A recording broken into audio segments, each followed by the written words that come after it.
Ontem, o governo federal editou dois decretos tratando sobre mineração e a imprensa publicou uma série de matérias dizendo que esses decretos estariam estimulando a exploração mineral na Amazônia, em especial nas terras indígenas. Mas será que é isso mesmo? Eu sou Jean Chelotti e eu vou te dar uma visão estritamente técnica do que está escrito nesses decretos. Vão comigo? Vamos salvar o planeta?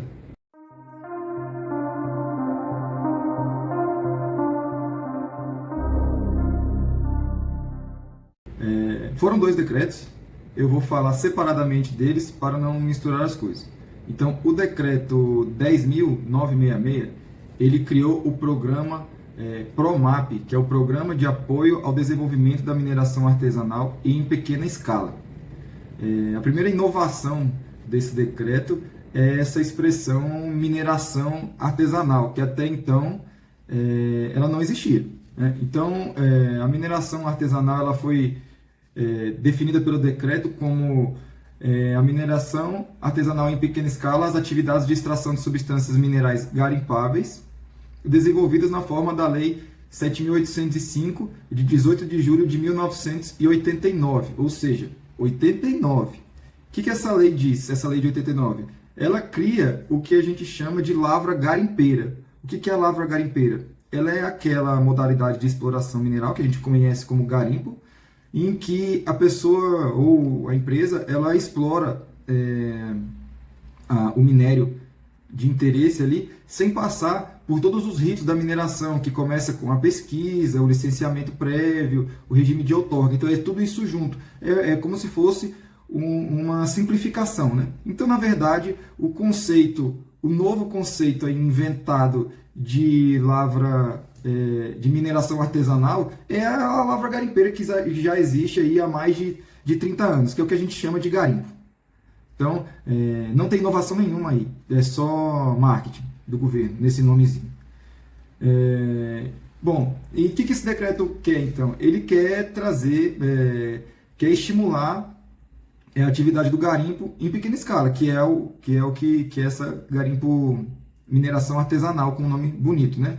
Então ele traz três objetivos. O primeiro, integrar e fortalecer as políticas setoriais, sociais, econômicas e ambientais para o desenvolvimento da atividade de mineração artesanal em pequena escala em todo o território nacional, estimular as melhores práticas e a formalização da atividade, a promoção da saúde, assistência e dignidade das pessoas e promover a sinergia entre as partes interessadas e envolvidas na cadeia produtiva.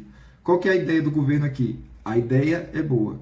É tentar trazer o garimpo ilegal, esses garimpeiros ilegais, para legalidade. Então ele criou esse programa. Esse programa ele não traz muita coisa pro garimpeiro, em si pro governo. Ele cria uma comissão, que é o COMAP, composto por diversos órgãos, e esses órgãos, né, dentro dessa comissão, eles vão tentar construir instrumentos para facilitar a regularização desses pequenos garimpos, que são esses novos mineradores artesanais. E uma coisa que chama atenção também nesse decreto é a questão que a Amazônia Legal será a região prioritária para o desenvolvimento dos trabalhos do COMAP, né? Ou seja, essa comissão vai focar em promover essa regularização desses mineradores, principalmente na Amazônia Legal. E por que é na Amazônia Legal? São dois motivos principais. O primeiro motivo é que é na Amazônia Legal que se concentra a maior quantidade de minérios do Brasil. E o segundo motivo é que também na Amazônia Legal é o lugar que mais se concentra mineradores ilegais e irregulares no Brasil. A pergunta que apareceu para mim várias vezes hoje, ao longo do dia, e também que a imprensa falou muito, este decreto vai estimular a mineração em terra indígena? Não. Por quê? Porque a mineração em terra indígena, via de regra, é proibida pela Constituição. Só pode haver mineração em terra indígena com autorização expressa do Congresso Nacional. E eu nunca vi o Congresso Nacional autorizar. Ou seja, na prática, mineração em terra indígena é proibido pela Constituição. E decreto não pode inovar sobre a Constituição. Como não inovou. Em nenhum momento o decreto cita terra indígena aqui. Nenhum dos dois decretos, no caso. Então, falar que o decreto vai estimular a mineração ilegal em terra indígena, porque ela é ilegal, não é o correto. O que estimula a mineração em terra indígena é você dizer que o governo está estimulando isso, e que não é o que ele fez no decreto. Aí sim você acaba estimulando esse tipo de postura, porque a pessoa que está propensa a partir para a ilegalidade vai se achar protegida porque ouviu da imprensa que pode agora minerar em terra indígena. E não pode, porque está na Constituição que essa mineração é ilegal. Independente disso, esse decreto ele traz a ideia de que o governo está buscando facilitar a mineração, mas o rito ainda está mantido, porque o rito é por lei, que é essa lei 7805 lá de 1989. E essa lei ela prevê o licenciamento ambiental. Então, independente do tamanho da lavra, se vai ser essa mineração artesanal, se é uma mineração de grande porte, o licenciamento ambiental continua sendo etapa obrigatória do processo de mineração. Então, esse foi o primeiro decreto. O segundo decreto, que é o 10.905, ele está, na verdade, alterando o decreto 9406 de 2018, um decreto criado no governo Michel Temer, que ele já vinha numa tendência de tentar simplificar o rito da obtenção de autorização de mineração no Brasil como um todo. Ele não fala de Amazônia. E aqui a mesma forma. Ele também não fala de terra indígena. E nem poderia falar. Por quê? Porque em terra indígena é proibido mineração. O que ele fala aqui é como que são, para cada tipo de mineração, qual é o rito. Né? Então, esse novo decreto 10.965, ele deu uma simplificada no rito. Ele permitiu, por exemplo, que o rito fosse eletrônico e não em papel. Isso é uma coisa muito boa. Né?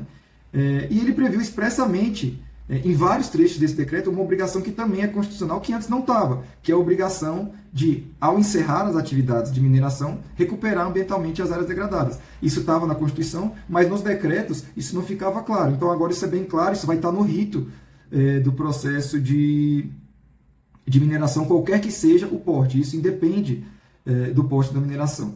Então, falando tecnicamente, nenhum dos dois decretos está estimulando a mineração ilegal, muito menos em terra indígena, porque não tem como ele estimular uma coisa que é proibida pela Constituição.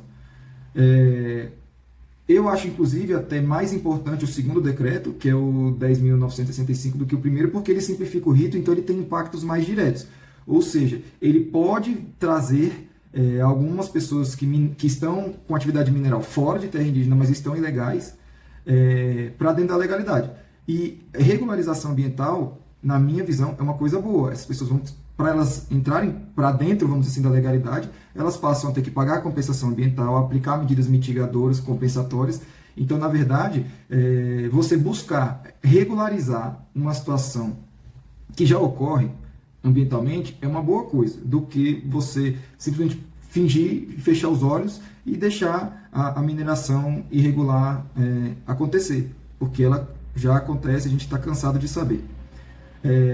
O grande problema, na verdade, não está na edição desses decretos que visam simplificar, de um lado, um decreto visa simplificar um pouco o rito de mineração e o outro de criar mecanismos para mineração artesanal, ou seja, para lavra garimpeira. O problema principal do governo em relação à mineração, tanto em terra indígena quanto mineração ilegal fora de terra indígena, é a falta de fiscalização. Esse sim é o grande gargalo. Então, e a falta de fiscalização, ela vai em toda a cadeia fiscalizatória. Então, o governo ele tem falhado no monitoramento, ele tem falhado na autuação, ou seja, na ida a campo em autuar os garimpeiros ilegais, e ele tem falhado na execução desses autos de infração e no julgamento deles. Então, nada disso está acontecendo direito, e isso leva à sensação de impunidade, e essa sensação de impunidade, sim, é vetor para a ilegalidade, ou seja, para o garimpo ilegal, seja dentro ou fora de terra indígena. Então, o grande erro do governo não está em buscar regularizar a mineração, está em afrouxar a fiscalização.